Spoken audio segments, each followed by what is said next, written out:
하나님께서 주시는 말씀 마가복음 13장 14절에서 23절입니다. 이것은 살아계신 하나님의 말씀입니다. 귀 기울여 들으십시오. 멸망에 가증한 것이 서지 못한 곳에 선 것을 보거든 잃는 자는 깨달을진저 그때에 유대에 있는 자들은 산으로 도망할지어다.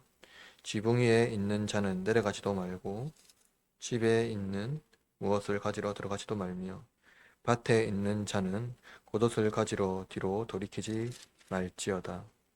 그날에는 아이 뵌 자들과 젖 먹이는 자들에게 화가 있으리로다. 이 일이 겨울에 일어나지 않도록 기도하라. 이는 그날들이 한난의 날이 되겠습니다. 하나님께서 창조하신 시초부터 지금까지 이런 한난이 없겠고 후에도 없으리라. 만일 주께서 그날을 감하지 아니하셨더라면 모든 육체가 구원을 얻지 못할 것이거늘 자기가 택한 신자를 위하여 그날을 감하셨느니라. 그때에 어떤 사람이 너희에게 말하되 보라 그리스도가 여기 있다 보라 저기 있다 하여도 믿지 말라. 거짓 그리스도들과 거짓 선지자들이 일어나서 이적과 기사를 행하여 할 수만 있으면 택한 자들을 미혹하려 하리라. 너희는 상가라. 내가 모든 일을 너희에게 미리 말하노라. 아멘. 오늘은 마가복음 43번째 시간 강의 시간이고 한난 중에 정신을 잃지 마세요 라는 제목으로 하나님의 말씀을 선포하겠습니다. 최근 문학과 영화의 소재로 이 종말을 사용하는 경우가 많습니다. 종말 또는 계시를 사용하지요. 낙원과 종말, 이러한 미래는 유토피아와 디스토피아를 이러한 종말의 소재로 사용합니다. 특히 종말은 인류의 문명을 혼란스럽게 하는 음모론적 신비주의로 사용하는 경우가 많죠. 그런데 이러한 소재를 기독교 종말의 개념으로 사용하여서 기독교 본질을 훼손하고 왜곡시키는 경우가 있습니다. 종말의 개념은 기독교 신앙에서 매우 중요한 요소이지만 이를 오용함으로써 기독교의 본질을 훼손하는 것입니다. 왜곡하는 것입니다. 기독교는 분명히 계시적인 측면이 있고 매우 중요하게 다루지만 이것이 어떤 신비적이거나 몇몇 사람들에게 비밀스럽게 계시되었다고 말하지는 않습니다. 초기 기독교 영지주의 때문에 혼란을 겪었지요. 최근에도 영지주의는 기독교의 본질을 훼손하고 있습니다. 특정한 사람들이 일반 사람들이 알지 못하는 계시를 깨닫고 그들을 계몽시켜야 한다고 말하는 사람들이 있기 때문이죠. 이들은 종말론을 일반 세계에 가지고 와서 이대로 있으면 배가 파선하게 될 것처럼 종말을 올 것이기 때문에 그것을 대비해야 한다고 말합니다. 현대 영지주의자들은 사람들을 미혹하여 또 그 사람들을 강압함으로써 추종을 얻으려 합니다. 이들은 하나님을 흉내내는 자들이죠. 이러한 자들에게 미혹당하여 그들의 말을 듣게 되면은 정신을 잃고 좌우를 분별하지 못하여 결국 자신도 영지주의의 종이 되고 맙니다. 고대 교회도 현대 교회도 신비주의와 음모론을 계시로 받아들이고 현재의 삶을 버린다면 비정상적인 삶을 살게 될 것입니다. 이단들이 이러한 방식으로 사람들을 많이 미혹하지요. 우리는 이미 다미 선교회 및 구원파를 통해서 세대주의 종말론이 얼마나 위험한지 그 실태를 본 바가 있습니다. 신자는 현실을 살아가지만 동시에 종말을 살아가는 사람이지요. 신자는 유토피아도 디스토피아도 아닌 하나님 나라를 소망하며 현재를 그리고 현실을 충실히 살아가는 사람들입니다. 성경은 특정 계시를 말하는 것이 아니라 보편적인 계시와 진리를 우리에게 말합니다. 그것은 이미 성경에서 기록된 예수님 말씀에 순종하는 신자의 삶입니다. 그러므로 성경은 어떤 특정한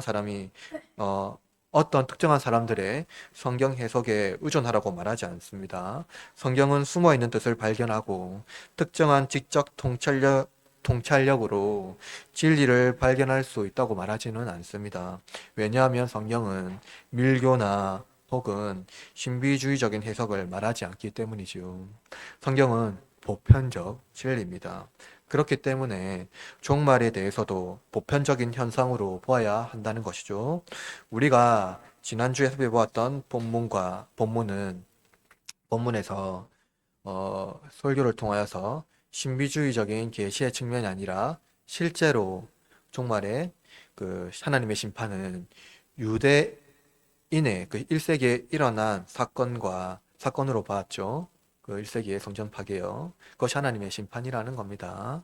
그리고 현재 살아가는 신자의 경건 생활의 중심으로 해석돼야 됩니다.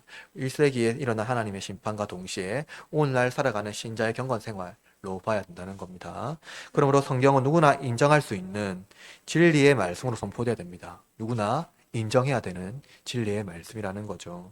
그러나 인정하지 못하는 것은 하나님의 존재 자체를 인정하지 않기 때문에 인정하지 않는 것입니다. 그리고 또 하나님의 성품에도 위배되어서는 안 된다는 것이죠. 이것이 바로 성경이 말하는 보편적 진리이고, 보편적 진리는 모든 사람들이 인정할 수밖에 없는 진리라는 것을 말해주고 있죠. 그러므로 제가 여러분에게 설교하는 목적은 이것입니다. 여러분이 멸망에 가증한 것에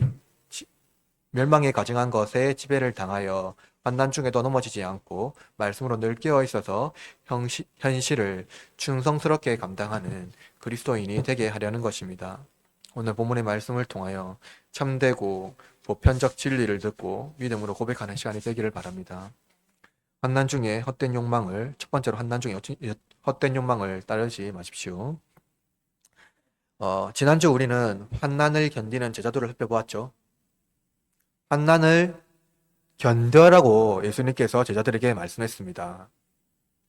예수님은 제자들이 감당해야 될 고난을 말씀하시면서 환난 중에도 견디는 신앙이 예수님의 십자가를 따르는 제자의 삶이라고 말씀하셨죠. 그러나 본문은 급작스러운 변화를 말합니다. 예수님은 갑자기 견디지 말고 도망가라고 말씀합니다. 오늘 본문 14절 말씀을 읽어볼까요? 14절 시작. 멸망에 가증한 것이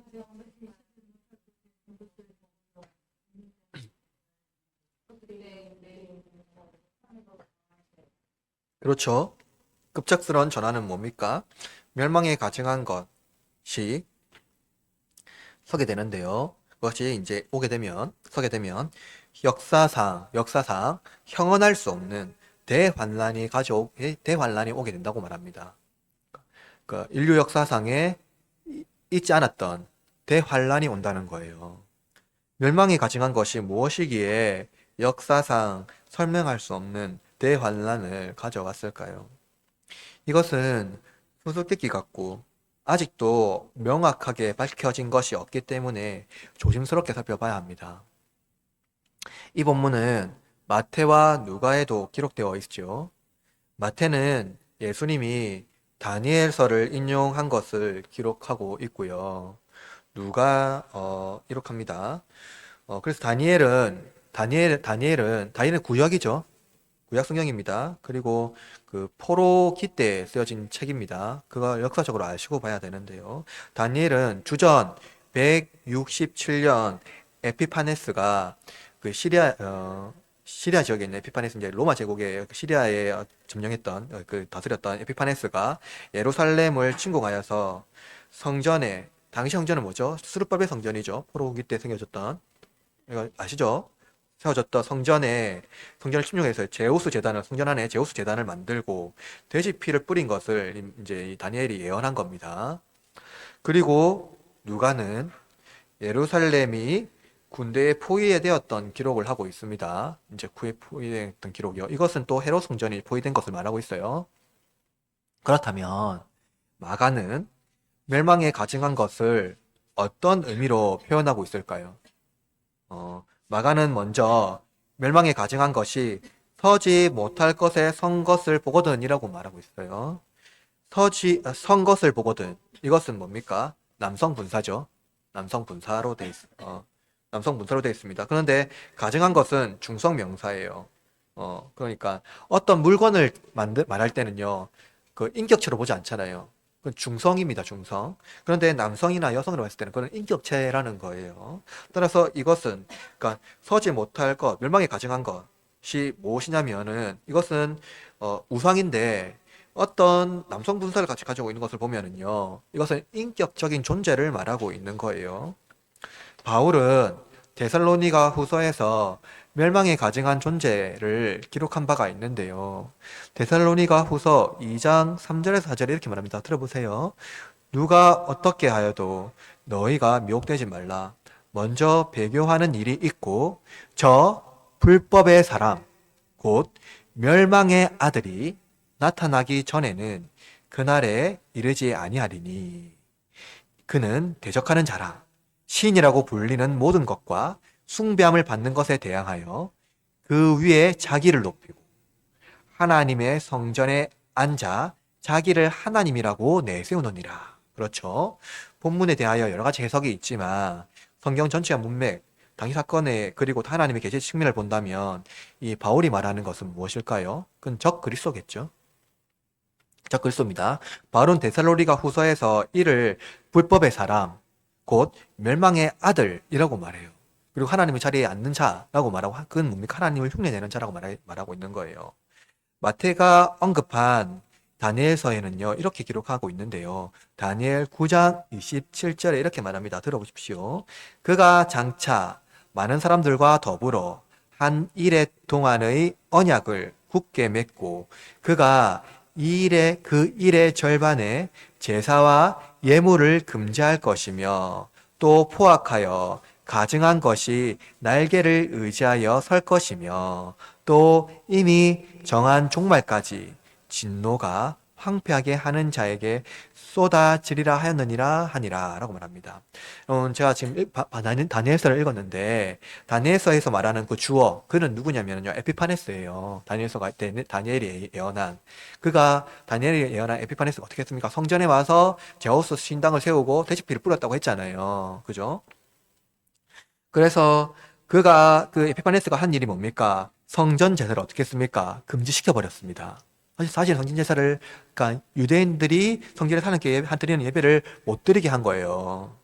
마가는 이제 먼저 본문에 있는 마가는요. 그날을요. 이제 그 심판의 날을요. 무엇과 연결하냐면은요. 성전 파괴와 연결합니다. 성전 파괴와 연결합니다. 유대인들에게 성전은 무엇입니까, 여러분? 여러분, 유대인들에게 성전은요, 어떤 상징적인 의미가 있을까요? 유대인들에게 성전에는 누가 임재하는 장소입니까? 하나님이 임재하는 장소죠. 그러면 유대인에게 가장 안전한 피난처는 어디일까요? 하나님이 임재하시는 성전이겠죠. 왜냐면은 그 유대인에게 하나님은요, 그들의 수호자였거든요. 보호자였거든요. 그래서 성전은 그들에게 가장 안전한 장소이고 하나님의 임재하는 장소, 즉 하나님의 보호를 받는 장소입니다. 그러나 예수님은 이 성전을 뭐라고 말했습니까? 돌덩이라고 말했어요. 네, 돌덩이라고 말했어요. 그것은 돌덩이라고 말했어요. 그리고 예수님이 성전을 돌덩이라고 말한 것은 무엇을 말하는 것입니까? 더 이상 성전이 하나님의 임재의 장소가 아니라는 거죠. 그리고 이 성전은요, 멸망에 가증한 돌덩이는 구약 성경에 보면은요, 종종 우상으로 말하거든요. 말하지 못하는 우상, 돌덩이. 돌을 깎아서 만드는 거잖아요. 그래서 돌덩이가 앉아 있는 자리가 되었다는 거예요. 그러므로 이제 그들은 성전으로 도망쳐서는 안 된다는 겁니다. 그러면 어디로 가야 됩니까? 산으로 도망치라고 말하는 거예요. 본문은 유대인을 위해서 기록된 말씀이 아니에요, 여러분. 예수님이요, 유대인 전체를 위해서 기록된 말씀이 아니라 누구를 위해서 기록했습니까? 그리스도인을 위해서 기록한 말씀입니다. 유대 역사가 요세푸스, 유명한 사람이죠. 요세푸스는 당시 처참한 상황을 기록했어요. 그 성전이 파괴되는 처참한 사건을 기록했어요. 역사가 요세푸스가요. 로마가 예루살렘을 파괴했던 그날에 유대인 10만 명이 잡혀가고요. 110만 명이 학살과 굶주림으로 죽음을 당했다고 합니다. 여러분, 110만 명이요. 당시 엄청난 일이 퍼진 거죠. 이들은 어디에 머물다가 죽음 당했습니까? 성전에 머물다가 죽임 당했어요. 성전에 머물다가요. 왜 성전에 머물렀을까요? 성전이 안전하다고 생각했으니까요. 그러나 그리스도인은 어디로 갔을까요? 그리스도인은 당시 펠라라는 지역이 있는데요. 거기 요새에 숨었습니다. 요새로 숨었어요. 마가는 매우 긴박한 상황을 묘사했습니다. 본문은 마치 소돔과 고모라가 멸망할 때 롯의 아내가 뒤를 돌아보다가 소금 기둥이 된 사건을 연상시킵니다. 불난 집에 보석이 있다고 하여서 다시 불 구덩이에 들어가는 사람은 어떤 사람입니까? 그건 어리석은 사람이죠. 그러나 어리석은 사람은 자신의 생명을 구원받은 것보다는 보석을 잃어버린 상실감에 더욱더 고통스러워합니다. 산모가 젖을 먹이는 산모와 젖을 먹이는 어머니는 환난 중에 떠나지 못하여 화를 당하게 될 것입니다. 이들은 아이를 지키다가 세상에서 사라질 위기에 처해 있습니다. 멸망에 가증한 것이 그들을 치러올 것이기 때문입니다. 다니엘이 예언한 멸망에 가증한 것, 그것은 성전 제사를 중단시키고 하나님의 자리에 앉았습니다. 유대인들에게 그 멸망에 가증한 것, 그것은 무엇이냐면 적 그리스도죠. 원수입니다. 근데 그들이 말하고 있는 적 그리스도는 로마 제국 바벨론, 그리고 아수르와 이러한 존재들입니다. 이방인들이죠. 그들은 유대주의를 말살하고, 그러니까 유대인들이 말하는 로마와 바벨론과 아수르 이러한 존재들은 어땠습니까? 유대주의를 말살하고 성전을 파괴하며 하나님을 모독한 존재들입니다. 그러나 본문은 1세기 당시 사건만이 아니라 무엇을 또 말하고 있냐면 미래적 종말의 유형을 보여줍니다. 2세기 사건과 동시에 미래적 종말의 유형을 보여준다는 거예요. 즉 마가는 종말에 대한 무엇을 말하고 싶을까요? 이 마가는요. 종말의 현상을 말하고 싶을까요? 그렇지 않아요. 종말에 대한 신자의 태도를 말하고 있는 겁니다. 그렇다면 여러분, 이 본문을 통해서 1세기가 아니라 2000년이 지난 21세기에 살아가는 우리에게 그 멸망에 가증한 것, 그것은 무엇일까요? 우리에게 멸망에 가증한 것은 하나님의 자리에서 하나님을 흉내내는 내면의 욕망입니다. 성경은 우리의 몸이 하나님의 거룩한 성전이라고 말하고 있지요. 이제 교회는 돌덩이가 아니라 인격적인 존재로서 하나님과 교제하는 우리 자체입니다. 즉, 교회는 무엇보다 하나님과 교제하는 장소로서 우리 개인이며 또 우리 공동체 자체라는 거예요. 그렇다면 여러분 중에, 우리 중에, 또 우리 공동체 중에, 또 각각 개인의 내면에 있는 멸망에 가증한 것은 어떤 것이 있습니까? 안락의 우상, 정욕의 우상, 인정의 우상, 성공의 우상, 행복과 평안. 이러한 우상이 하나님을 대신하여 숭배하도록 우리의 내면에 자리 잡고 있는 것들입니다. 우리는 종종 적 그리스도를 물리적인 존재로만 이해합니다. 그래서 저들과 싸워서 이겨야 된다고 하죠. 어떠한 세력들요. 교회를 탄압하거나 교회의 어떠한 그 법들을 훼손하는 것. 교회의 가치를 훼손하는 어떤 물리적인 현상들 또는 어떤 정신적인 현상들만 보는 경우가 많이 있죠. 그러나 여러분, 성경은 무엇보다 우리 마음을 지키라고 합니다. 여러분, 잠언 4장 23절, 아마 여러분도 잘 아는 말씀인데 이렇게 말하고 있어요. 모든 지킬 만한 것 중에 더욱 내 마음을 지키라. 생명의 근원이 이에서 남이니라. 한난 중에 마음을 지키지 못하면 결국 멸망에 가증한 것을 숭배하는 마음에 빼앗기게 됩니다. 정신을 차리지 못하면 하나님의 자리에 우리가 사랑하는 우상이 그 자리를 차지하게 될 것입니다. 멸망에 가증한 것이 우리의 우상이 된다면 그것은 우리의 영혼과 생각을 지배하게 되겠죠. 따라서 우리의 모든 의사, 결정권을 우상에게 넘겨주게 됩니다.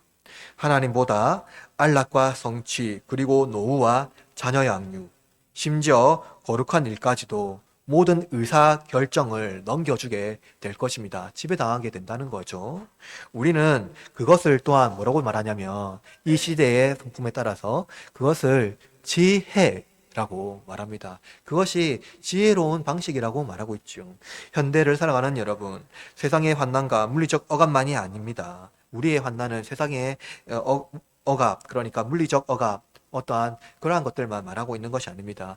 초대 교회는 물리적인 상황이 환난이었죠. 실제로 심각한 환난이 겪었기 때문이고 심각한 고난을 겪었기 때문에 그들은 물리적인 환난 자체가 그들에게 고난이었습니다. 그러나 여러분, 21세기의 환난은 하나님이 필요 없다는 유혹입니다. 마가는 그날에 산모와 젖먹이는 자들에게 화가 있을 것이라고 말했어요. 아이를 가진 어머니는 유대인들에게 복의 상징이며 젖을 먹이는 어머니는 풍요의 상징입니다. 그러나 그것이 마가는 뭐라고 말합니까? 오히려 화가 된다고 말해요. 풍요를 의지하는 자들은 오히려 화를 당하게 됩니다. 그 자리를 떠나지 않기 때문이죠. 하나님이 필요 없다는 멸망에 가증한 것에서 여러분 도망쳐야 합니다. 우리의 내면에서 우리의 사랑을 받고 자라고 있는 우상을 버리고 하나님을 사랑해야 합니다. 우리의 의사결정권은 하나님과 인격적인 교제를 통해서 이루어져야 하는 것이죠. 그러므로 여러분의 영혼에 멸망에 가증한 것이 서지 못하도록 하십시오. 그것이 하나님을 흉내내거나 의사결정하지 못하게 하십시오. 그렇게 하심으로 여러분의 영혼을 지키시기를 바랍니다. 그렇다면 우리는 환난 중에 멸망에 가증한 것이 영혼에 서지 못하게 하기 위해서 어떻게 해야 할까요? 초기 교회는 환난 중에도 멸망에 가증한 것을 어떻게 극복해야 한다고 말하고 있습니까? 마가는 종말론적 계시를 영지주의라고 말하지 않았습니다. 그리고 마가는 특별한 인물이 계시를 깨닫는다고 말하지도 않았습니다. 우리는 신비를 깨닫거나 알려고 하는 사람이 아니라 신비 중에 살아가는 사람들입니다. 그런데 우리는 신비를 벗겨내려고 애쓰고 또 특별한 지식을 알려고 합니다. 이러한 사람들의 성향 대부분 종말론적 세대주의인 경향을 지니는 경우가 많습니다. 이단들이 대부분 그런데요. 특정한 지식을 홀로 가지고 있다고 주장하고요. 그래서 자신만이 특정한 시대를 알고 있으며 그때 종말이 올 거라고 말해요. 특별히 이단들, 통일교라든가 신천지 이러한 어떤 집단의 특성이 뭡니까? 우리만이 진리라고 말하는 거죠. 우리한테 와야지 특별히 우리가 가르치고 있는 계시를 깨달아야지 공을 받는다라고 말해요. 그러나 본문의 말씀은 특별한 지식을 가진 자들만이 이 성경을 해석할 수 있다고 주장하지는 않습니다. 오늘 본문 19절 말씀 한번 읽어볼까요? 19절. 이는 그날들이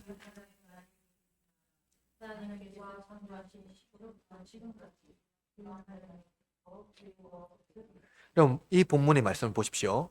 특정한 날로 이 본문의 말씀을 특정한 날로 계산하고 특정한 계시를 덧붙입니다.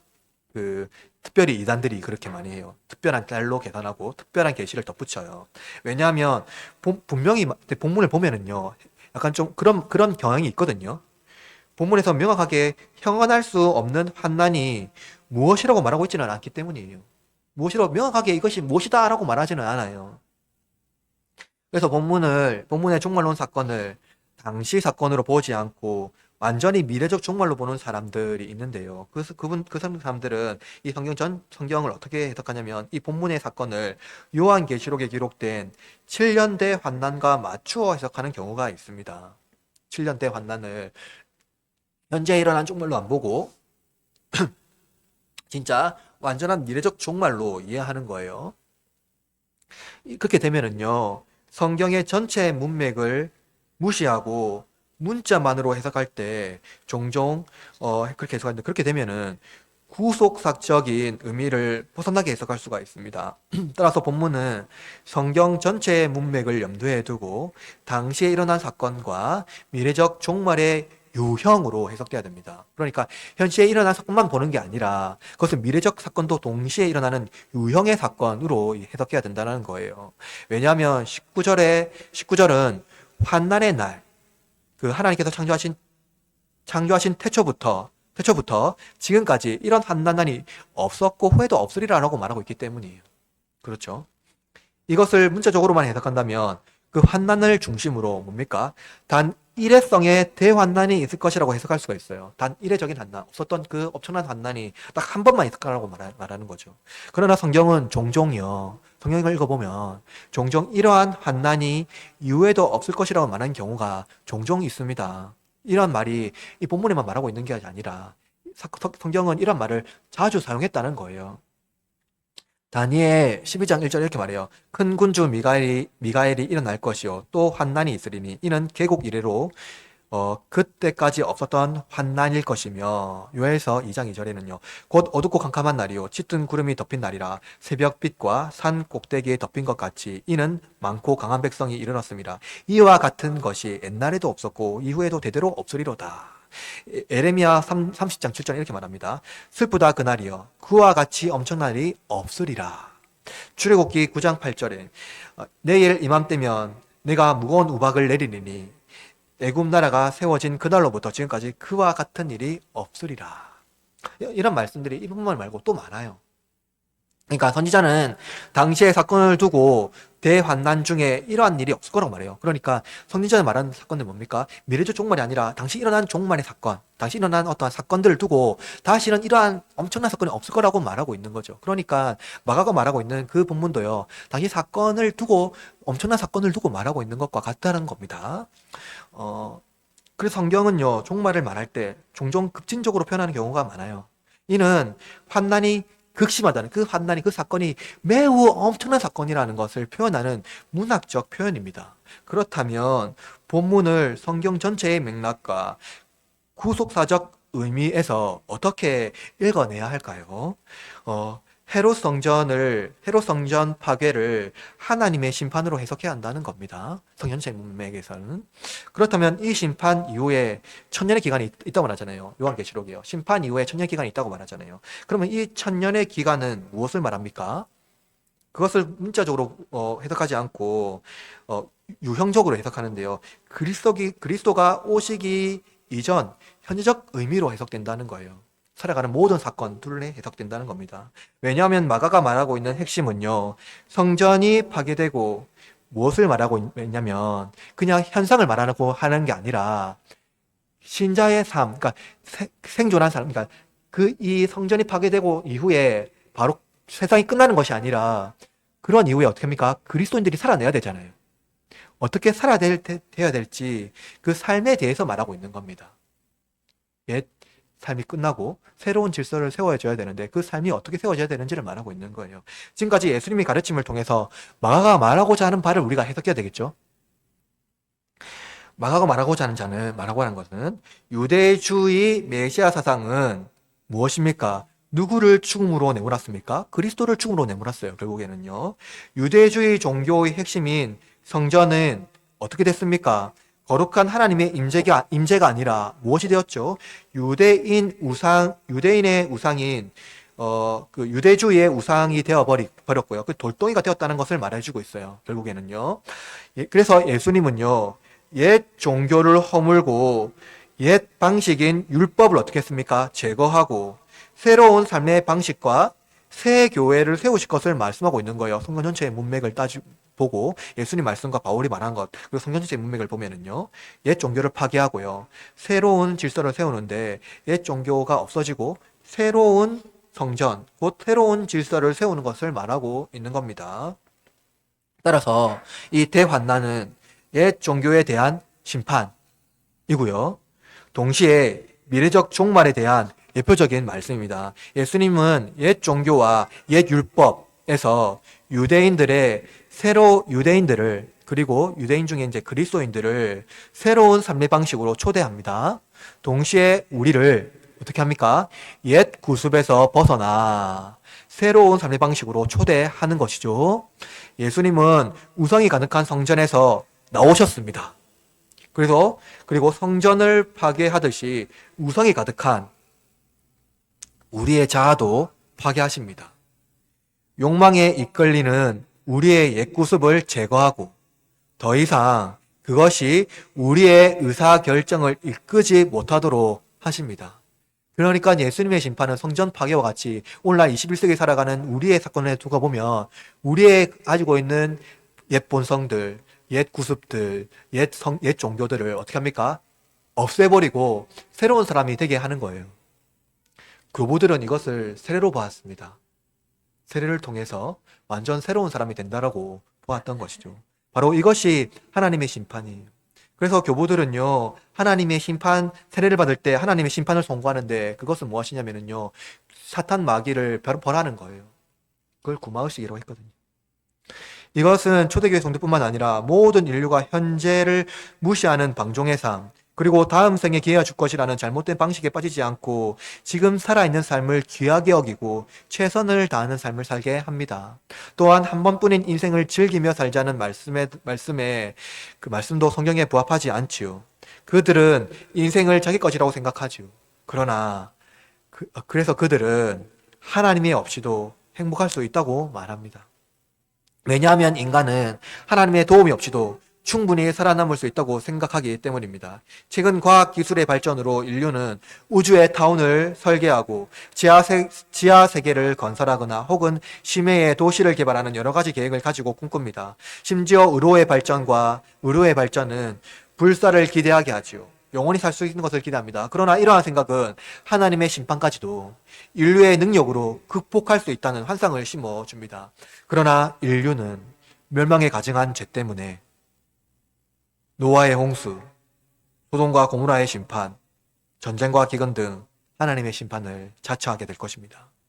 인간이 생각하는 모든 상상력을 총동원하고 또 대단한 과학기술과 의료기술을 발전시키더라도 인류는 하나님께서 단 한 번에 지으신 피조물에 불과하며 모든 우주와 마찬가지로 또 온 우주는 하나님께서 말씀으로 단 한 번에 생겨나게 했듯이 한순간에 사라지게 할 수 있기 때문입니다. 그러나 하나님께서 대환난이 인류를 멸절하게 내버려 두지 않고 자기가 택한 백성을 위하여 그날을 감하였다고 말합니다. 오늘 본문 20절 말씀 읽을까요? 20절 시작.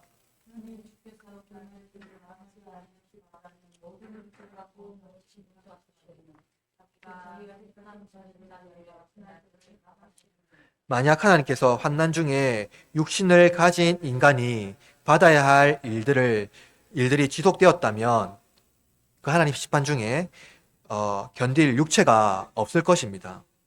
극심한 환난은 유대 전쟁을 넘어 인생의 의미를 발견하게 합니다. 인류의 명운을 결정하는 것은 단 한 번의 전쟁이 아니라 무엇입니까? 믿음입니다. 우리가 살아가는 세계는 하나님 나라이며 천년 왕국 중에 살아가지만 여전히 전쟁은 멈추지 않았습니다. 인생을 살아가는 육체는 고통의 연단을 견뎌야 하지요. 끊임없이 견뎌야 합니다. 홀로 세상에 던져진 인생은 산모가 홀로 고통을 감당하듯이 인생의 전쟁을 치르는 삶을 지속적으로 살아내고 또한 견뎌야 합니다. 그러나 하나님께서는 육체가 견딜 수 있을 정도로 환난의 시기를 감하여 주셨습니다. 바울은 이렇게 말합니다. 고린도전서 10장 13절 사람이 감당할 시험 밖에는 너희가 당할 것이 없나니 오직 하나님을 믿부사 너희가 감당하지 못할 시험 당할 즈음에 또한 피할 길을 내사 너희로 능히 감당하게 하시느니라. 하나님은 자기가 택한 자들을 위하여 그날을 감하여 주셨습니다. 성경을 읽어보십시오. 하나님은 자기 백성의 고통을 들으시고 하나님의 계획을 취소하십니다. 그들을 심판하시겠다고 하신 하나님은 백성의 부르짖음을 들으시고 다시 뜻을 돌이키십니다. 하나님은 이스라엘의 완악함을 아시고 또 우상을 섬길 것을 아시지만 기꺼이 그들의 부르짖음에 응답하십니다. 왜냐하면 하나님은 이스라엘의 육체의 연약함을 긍휼히 여기시기 때문입니다. 그러나 하나님은 이스라엘의 부르짖음에도 응답하시고 그들을 긍휼히 여기시며 구원하기를 기뻐하시지만 홀로 고통을 감당해야 하는 자기 아들의 부르짖음에는 응답하지 않으셨습니다. 모든 환난 중에 아들은 아버지에게 외면당하시고 대환난을 이겨내야 했습니다. 우리가 직면해야 하는 환난과 고통에만 관심이 있으나 하나님은 우리가 경험할 환난과 고통을 직접 경험하시고 우리를 구원하셨습니다. 예수님은 현재 자신이 감당해야 할 사명을 버리지 않고 현실을 충실히 감당하셨습니다. 우리도 현실을 충실히 감당할 때 옛 종교와 옛 구습을 버리고 새 사람이 되어서 새로운 삶의 방식, 즉 예수님이 말씀하신 그 삶의 방식을 따라 살아갈 수가 있습니다. 바로 십자가와 제자의 삶이죠. 멸망하게 가증한 것을 따르지 않는 삶입니다. 그러나 세상에는 여전히 옛 종교에 머물러 있는 사람들이 있으며 우리를 괴롭게 하는 사람들이 있습니다. 이들은 우리를 강압하며 우리를 그들을 추종하게 하며 옛 종교와 구습을 버리지 못하게 합니다. 이럴 때 우리는 어떻게 반응해야 할까요? 영적 분별력을 가져야 합니다. 예수님은 자칭 메시아라 하는 자들이 와서 사람들을 미혹할 것이라고 말합니다. 그들은 사람들을 충동시켜 강압적으로 자기를 추종하도록 할 것입니다. 그러나 예수님은 그들의 충동적인 언행과 행동을 믿지 말라고 말합니다. 본문 21절 말씀 읽어봅시다. 21절 시작. 그때에 말하되 보라. 예수님은 사람들을 결집시키고 자신을 추종하도록 강압한 적이 단 한 번도 없습니다. 그것은 미혹하는 자들의 특징이기 때문입니다. 예수님은 기적을 베푸셨지만 그들의 추종을 얻기 위하여 베푸신 것이 아니라 긍휼히 여기시기 때문입니다. 그러나 우리는 종종 은사주의적 신비와 기적을 중심으로 사람들의 추종을 받는 자들을 볼 때가 있습니다. 그들이 설령 진짜 기적을 베풀더라도 그것은 성령의 능력이 아닙니다. 성령님은 인간이 메시아로서 추종받도록 하지 않으시고 또 사람을 강압하는 분이 아니기 때문입니다. 성령님은 매우 인격적이기 때문에 예수님께서 행하신 모든 이적은 사람을 강압하여서 추종하도록 하지 않으십니다. 오히려 예수님은 자신을 추종하는 세력을 긍휼히 여기시며 다시 집으로 돌려보내시고 또 예수님은 그들이 메시아 왕으로 예수님을 모시려고 할 때 그들을 패하여 산으로 가셨습니다. 무리의 추종을 받으며 무리한 요구를 강압하려는 자들을 할 수 있으면 할 수 있는 대로 모든 힘을 사용하여서 자기 편으로 이끕니다. 이들은 사람들에게 믿음을 요구하고 자신이 행한 이적과 표적을 보이면서 하나님의 자리에 앉습니다. 이들은 거짓된 희망에 호소하고 자신을 높이며 자신의 영향력을 확대하는 종교 지도자들이지요. 마가복음 오늘 본문 22절 말씀 봅시다. 22절 시작. 그렇죠. 22절 말씀. 거짓 그리스도인들과 거짓 선지자들이 일어나서 이적과 기사를 행할 수 있으면 택한 자들을 미혹하려 하니라. 예. 이들은 하나님께서 택하신 자들을 미혹하지요. 이들의 목적, 그들의 영혼이 잘됨이 아니라 자기를 높이고 세를 확장하는 겁니다. 이들은 거짓과 설득력 있는 말로 사람들을 자기의 편으로 만들려고 하지만 예수님은 제자들에게 단호히 그들을 믿지 말라고 말해요. 그들은 참 목자가 아니라 양을 잡아먹는 이리떼이기 때문입니다. 이들의 방식, 사탄이 하는 방식이죠. 그렇다면 우리는 어떻게 이러한 자들을 구분할 수 있을까요? 이를 위해서 예수님은요, 영적 분별력을 가져라고 말합니다. 구별하라고 말해요. 영적 분별력, 어떤 신비주의적인 은사가 아닙니다. 예수님은 우리와 인격적인 교제를 원하시지만 강압과 추종을 원하지 않는다는 거예요. 나아가 예수님은 신비주의 지도자가 아닙니다. 따라서 우리가 영적인 분별력은 어떤 사람을 우리가 강압하거나 추종을 원하는 사람들에게 따라갈 필요가 없다는 것을 분명히 보여주고 있고요. 또 예수님은 신비주의적인 지도자가 아니라는 겁니다. 어떠한 기적을 베풀 때 그를 긍휼히 여기는 마음이 아니라 자신을 높이려고 한다면 그것이 분명히 드러난다는 거죠. 이것이 바로 영적 분별력입니다. 예수님은 기적을 베푸셨지만 신비주의 행위로 나타나지 않으셨고 사탄과 악한 무리를 내쫓으시며 복음으로 우리를 인도하셨습니다.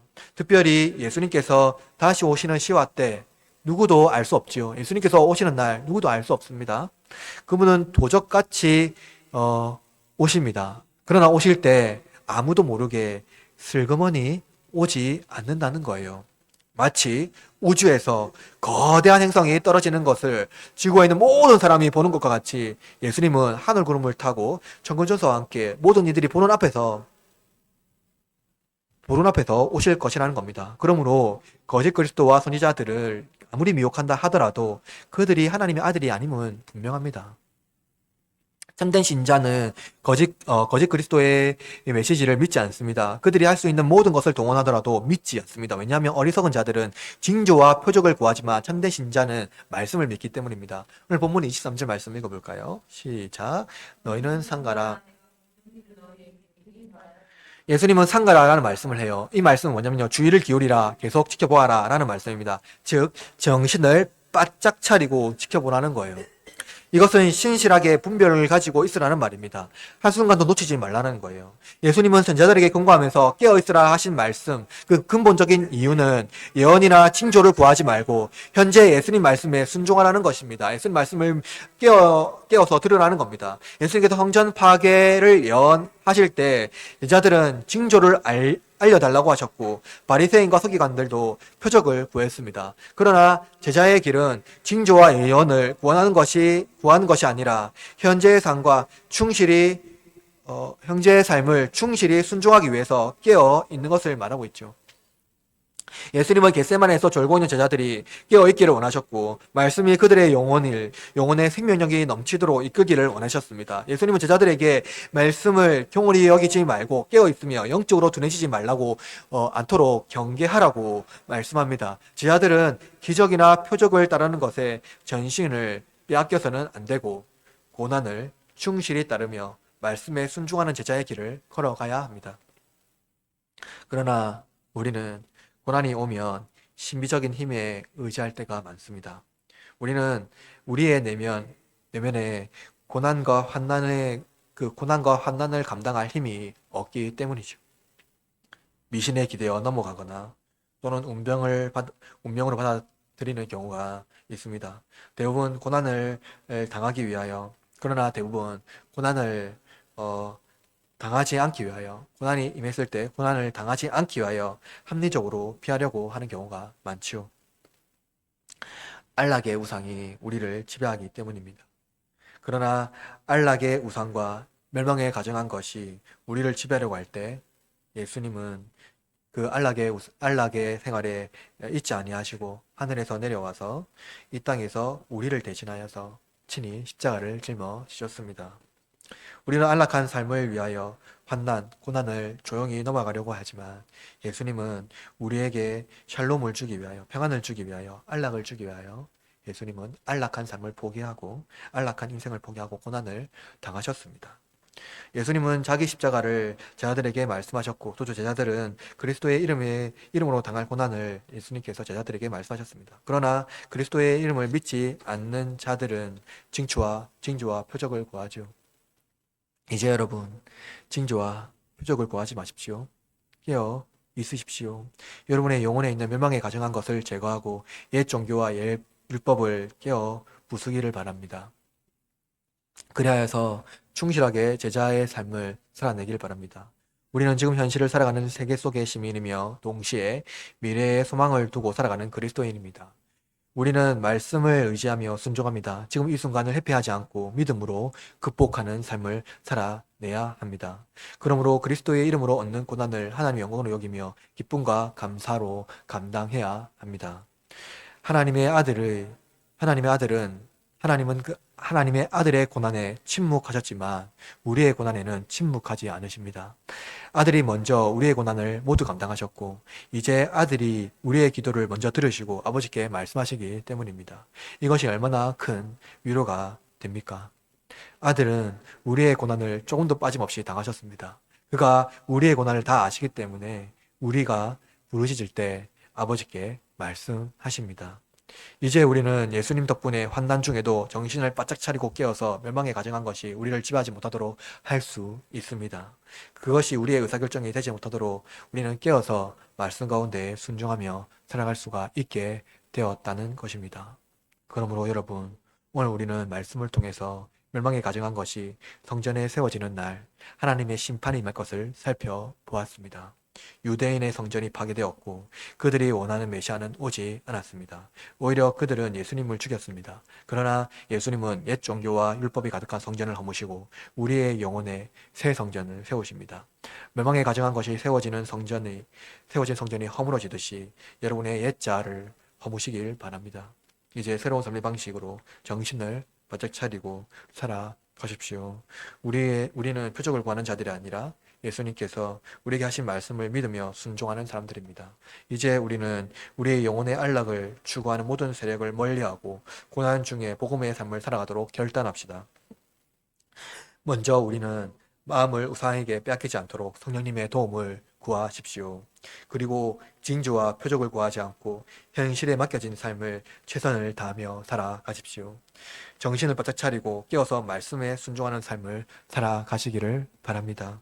이제 우리 일주일의 삶을 위하여 파송을 받습니다. 한 주간 깨어서 맑은 정신으로 세상을 바라보며 환난 중에도 진리로 인도함을 받는 복된 흐르는 장로교회 교우들 되시기를 주님의 이름으로 축원합니다.